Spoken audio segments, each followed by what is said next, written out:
आपकी बीमारी किसी एक पर्टिकुलर चीज कमजोर हो जाने के कारण होती है, तो वो क्यों हुई है, इसमें दोबारा से ये दो पक्ष, आपका प्रारब्ध और आपके बाहर की स्थिति, ग्रह नक्षत्र हो गया, एनवायरमेंटल स्टेट हो गया, फूड, सब आपसे शरीर से बाहर की स्थिति है, ये भी इन्वॉल्व है। इसका मतलब अगर हम अगर हम मेडिसिन की बात करें तो केवल केमिकल खाना मेडिसिन नहीं है। अगर आप सच में मेडिसिन की यानी कि आपकी स्थिति को सही करने की बात करें तो आपको तीन तरीके से ट्रीटमेंट करना चाहिए। अपने प्रारब्ध का ट्रीटमेंट जो कि प्रायश्चित से होता है, आपके करंट कर्म यानी जो आज आप कर रहे हैं उसका ट्रीटमेंट, यानी आप ज्यादा से ज्यादा अच्छा एक्शन ले पाए तो कुंभक। और तीसरा ट्रीटमेंट ग्रह नक्षत्रों का ट्रीटमेंट, यानी ग्रह नक्षत्रों का समय आपको देखना पड़ेगा। ग्रह नक्षत्र आप ठीक नहीं कर सकते, but then if you create a tolerance for that period. कई लोगों को बीमारी शॉर्ट टर्म होती है, मगर दवाई खा के वो लाइफ लॉन्ग की बीमारी, for example diabetes can happen because of a certain positioning of your planets and it will happen for some time. Some time का मतलब क्या है? मैं ये नहीं कह रहा कि 10 दिन 5 दिन, मैं कह रहा हूं कि ये कभी कभी 6 महीने या 1.5 साल के लिए हो सकता। If you just empower yourself after 1.5 year, जैसे ही ग्रह नक्षत्रों की स्थिति बदलेगी डायबिटीज खत्म। मगर हमने वो ऑप्शन बंद कर दिया पूरी ह्यूमैनिटी के लिए।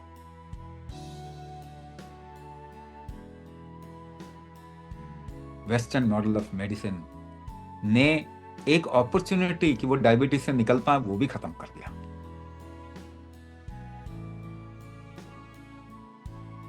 Just I am telling you the perspective. आप भी देख सकते हो ये सारी चीजें, ऐसा नहीं कि मैं ही देख सकता, मगर आप वैसे देख नहीं रहे हो क्योंकि आपको वैसा ट्रेन ही नहीं किया गया। आपको जैसा ट्रेन किया गया आप वैसे ही चलने की कोशिश करो।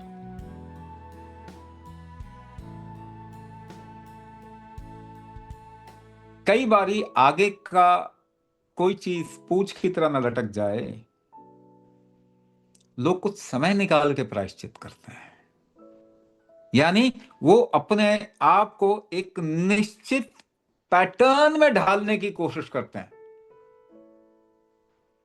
क्योंकि उनके अंदर एक इवेंट उनके पूरे एनर्जी फ्लो को या मैप को डिस्टॉर्ट कर देता है। जब राम रावण के साथ में युद्ध करते हैं तो आपको मालूम है कितना डिफिकल्ट टास्क था वो। यानी कि उनका पूरा एनर्जी मैप डिस्टॉर्ट हो गया होगा। अब उनको क्या करना चाहिए? रिहैबिलिटेशन तो करना पड़ेगा ना। आपने गोली खाई, आपके शरीर में डिस्टॉर्शन हो गया, आपने रिहैबिलिटेशन तो किया ही नहीं।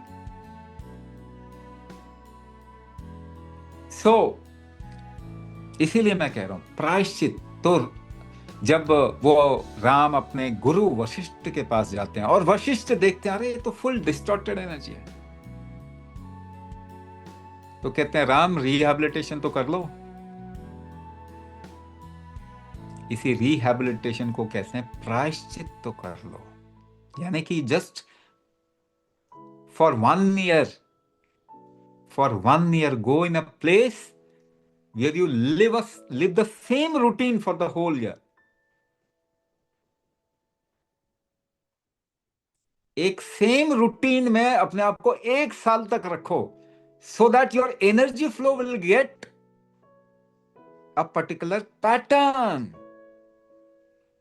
इसी को रिहैबिलिटेशन कहते हैं। तो रिहैबिलिटेशन का मतलब क्या? आपकी एनर्जीज को वापस से वैसा मैप देना। डिलीवरी हो जाती है फीमेल की, उसके बाद कोई रिहैबिलिटेट कर रहा है क्या? वापस ला रहा है उसको पूर्व स्थिति में? ला ही नहीं रहा। इसीलिए postmortem disease have increase drastically. Delivery के बाद कितनी बीमारियां लेके बैठ रही हैं आज की फीमेल्स, रिहैबिलिटेशन किया ही नहीं।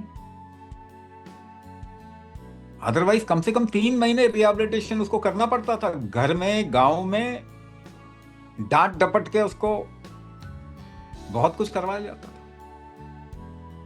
गर्म चीजें खाने को दे रहे हैं, धुआं दे रहे हैं, हवा नहीं लगने दे रही शरीर पे, एक ही जगह पे रखा हुआ है उसको। That is rehabilitation. और उसको हमने कहा अरे तकियानु दकियानु से, साइंस तो बहुत बढ़ गया, साइंस ने सारी बीमारी बढ़ा दी।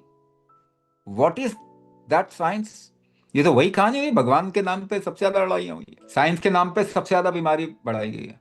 तो केवल साइंस वर्ड बोल देने से कोई चीज सही थोड़ी हो जाती है। वो तो वेस्टर्न कंट्री ने ठेका ले रखा है, कॉपीराइट ले लिया साइंस वर्ड का। अब वो हर चीज पे साइंस लगा के बेचते हैं, चाहे वो जहर हो, चाहे वो मिठाई हो, चाहे कुछ भी हो, साइंस है जी। और सबसे ज्यादा उसको खरीदने वाले हम लोग हैं, क्योंकि सबसे बड़े गुलाम उनके हम ही हैं।